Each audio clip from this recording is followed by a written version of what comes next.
Megastar Shakib খানের ধামাকা যেন থামছেই না।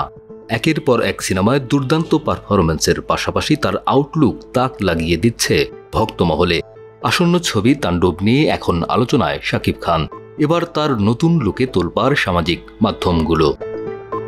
সদ্যই বাংলা চলচ্চিত্রে অভিনয়ের রজত জয়ন্তী উপলক্ষে বিশেষ সম্মাননা পেয়েছেন শাকিব খান। এই ঈদে জামা জুতো অ্যাকসেসরিজের ডিসকাউন্ট। এমন সংবাদের মাঝে নতুন রূপে ধরা দিলেন শাকিব। ডার্ক ব্ল্যাক স্যুটের ওপর কালো ঝলমলে কোট, চোখে সানগ্লাস আর বুকে লেখা এসকে, সব মিলিয়ে শাকিব যেন জ্বলে উঠলেন চোখ ধাঁধানো এক নক্ষত্র হয়ে। ভক্তরা তো বটেই, শাকিবের দুই প্রাক্তন অপু বিশ্বাস ও শবনম বুবলিও তাকে প্রশংসায় ভাসালেন। শাকিব খানের সাম্প্রতিক এই সম্মাননা নিয়ে প্রশংসা ও অভিনন্দন জানিয়েছেন চিত্রনায়িকা শবনম বুবলি।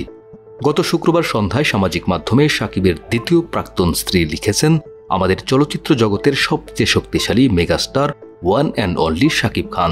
বাংলা চলচ্চিত্রে 25 বছর ধরে যিনি অবদান রেখেছেন। মেরিল প্রথম আলো পুরস্কার থেকে বিশেষ সম্মাননা পাওয়ায় অনেক বেশি অভিনন্দন।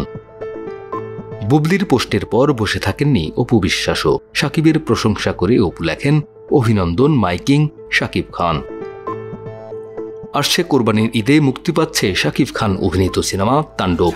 ইতোমধ্যে প্রকাশ হওয়া ছবিটির টিজারে শাকিবের দলবদ্ধ তাণ্ডবে মুগ্ধ দর্শক। Welcome to the show. ছবিটি পরিচালনা করেছেন রায়হান রাফি। ডেস্ক রিপোর্ট, আমাদের সময়।